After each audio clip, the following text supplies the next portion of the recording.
Salam, hörmətli izləyicilər. Mən hüquqşünas Zaur Seyidzadə bugünkü videoda məlumat verəcəm ki, uşağa görə dövlət hər valideynə nə qədər pul ödəməlidir, hər uşağa görə verəcək. Eyni zamanda məlumat verəcəm ki, 2026-cı ildə kimlərin alimenti nə qədər artacaq və sosial yardımla bağlı verəcəm ki, uşağa görə əlavə nə qədər pul ala bilərsiniz. Eyni zamanda məlumat verəcəm ki, valideynin uşağa görə işdə hansı güzəştləri var. Kimə maraqlısa sona qədər bu videonu izləsin, hər şey aydın olsun, hörmətli izləyicilər. Anaya və ataya görə bu güzəştlər dəyişir fərqli qaydada. Yəni kişinin başqa güzəştləri olur, qadının başqa güzəştləri olur. Amma hörmətli izləyicilər, mövzuya keçməzdən əvvəl biz sizdən bir xahiş etmək istəyirəm. Məni izləyəndən beri ki, mən hüquqşünas Zaur Seyidzadə ərvi olan şəxsəm, ərvi arabasındayım. Eyni zamanda hüquqşünas olmaqdan əlavə ərvi təşkilatının rəhbəri olmuşam və dünyanın 40 tanınmış ərviləri haqqında belə bir kitab hazırlamışam. Maraqlı motivasiya kitabıdır, satıram. Zəhmət olmasa videonu bəyənin, həmin bu kitab barədə insanlara məlumat olsun, alsınlar 20 manata. Həm də ki, hörmətli izləyicilər, mənim verdiyim hüquqla bağlı məlumatlandırısına ki, hansı güzəştləri var. Eyni zamanda onu qeyd edin ki, mənim 1700-dən artıq şotla böyükdə videolarım var. İstər sosial yardım olsun, istər pensiya olsun, istər əməkən bölgəsi olsun, istər digər məsələ olsun, hamı qeyd olunub. Tanış ola bilərsiniz. Və hörmətli izləyicilər, sizdən bir xahiş edirəm. Əgər vaxtınızsa videonu faydalandınızsa, videonu bəyənin. Bəyənin və birinci növbədə kanala abunə olun. Bir də kimin imkanı nəyə çatırsa, imkan daxilində iyanə etsin. O aldığı bilginin həvəzi olaraq, hörmətli izləyicilər. Bəyəni keçdiyim mövzuya ki, valideynlərin hansı güzəştləri var. Qeyd edin ki, çox uşaqlı ailələrdə, yəni 6 uşaq kimdə varsa, dövlətdən hər uşağa görə 140 manat pul ala bilər. Amma burada bir məsələ var, çox adam o incəyə bilmir. Əgər bir valideyn qadın xəyəri 2 dəfə ailə qurubsa, məsələn, bir kişinin 4 uşağı var, birindən 2 uşağı var, o da sayılır, nəzərə alın, hörmətli izləyicilər.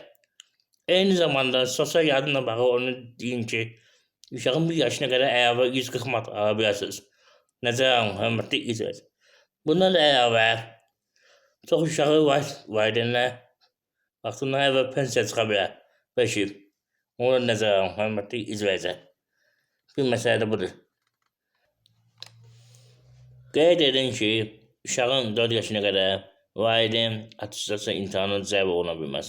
Yalnız 4 yaşından sonra, hörmətli izləyicilər. Və bu pensiyadan bağlı məlumat verin ki, valideynə 2500 uşağı varsa pensiya çıxa bilər. Eyni zamanda dövlətdən sosial yardım ala bilər və ya belə deyək. Eyni zamanda müavinət ala bilər, 140 manat bu barədə məlumat vermişdim. Amma bir məsələ var, onu da qeyd edin, hörmətli izləyicilər. Əgər valideyn bir uşağı qulluq edirsə, həmin uşaq birinci qrupa ayrılırsa, 8 yaşına qədər, yəni ona qulluq edibsə, o halda da pensiya düşür 5 il vaxtından əvvəl. Qeyd edin ki, birinci qrupa qulluq edən valideynlər avtomatik əmək stajı hesab olunur. Buna nəzərə alın. Və onu da qeyd edin ki, bayaq demişdim ki, kişilərlə və qadınlarla fərqli qaydada bu, yəni güzəştlər verir. Qeyd edin ki, çox uşağa görə verən güzəştlər kişiyə o halda verir ki, və yaxud digər halda, digər güzəştlər o kişiyə verir ki, uşaqla bağlı kişi uşağı anasız böyütsün. Yəni anası olmasın, tək ata kimi böyütsün. Amma anada elə deyil. Ananın yanında bəy də olsa, yəni həyat yoldaşı da olsa, o imtiyazda qalır, hörmətli izləyicilər. Nəzərə alın. Bir daha qeyd edirəm ki, birinci qrupa ərvi olan uşağa qulluq edən şəxslər həmin o 5 uşağa bərabər tutulur. Yəni 5 uşaq olmağı vacibdir. Bir daha qeyd edirəm ki, hörmətli izləyicilər, əgər valideynin 5 dənə uşağı varsa, bir kişiyə, digər 4-ü məsələn, digər kişidən, o halda da yəni güzəştlər şamil olunur. Adətən analar boşananda uşaqlar anada qalır. Yəni bu halda da həmin güzəştlər də şamil oluna bilər. Eyni zamanda ata o vaxt şamil olunur ki, ata məhkəmə qərarından uşağı verib ataya. Nəzərə alın, hörmətli izləyicilər. Bu məsələ nəzərə alınmalıdır mütləq qaydada. Bir məsələ bu.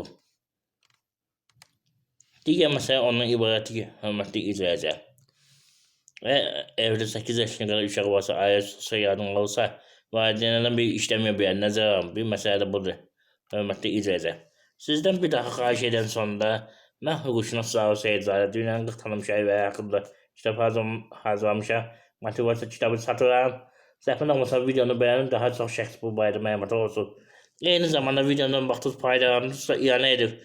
Hörmətli izləyicilər, qabaqda 3 dekabr beynəlxalq əl və gül gəlir. O gün münasibətində əli dəstək olar. Mən onların əl işini alıb satmaq istəyən əli dostlarımı. Ona görə iyanə yığıram. Gəlin bu məsələdə biraz aktiv olaq. Hörmətli izləyicilər. Amma birinci növbədə kanala abunə olun və videonu bəyənin. Sonra iyanə edəsiniz. İmkan daxildir. Qeyd olun kart nümunəsinə.